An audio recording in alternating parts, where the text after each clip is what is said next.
جتنا ہو سکے اس ویڈیو کو آگے پہنچائے۔ آپ کو معلوم نہیں کہ آپ کی وجہ سے کتنے لوگوں کے لیے نماز فجر میں آسانی ہو جائے گی اور وہ نماز فجر پڑھنے لگ جائیں گے۔ حضرت علی رضی اللہ عنہ سے ایک شخص پوچھتے ہیں کہ میں بہت کوشش کرتا ہوں کہ صبح کی نماز کے لیے اٹھوں پر میں نہیں اٹھ پاتا۔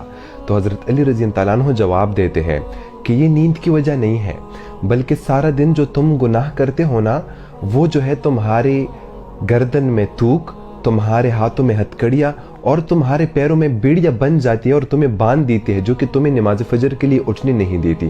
تو ہمیں کیا کرنا چاہیے کہ ہم نماز فجر کو آسانی سے پڑھیں۔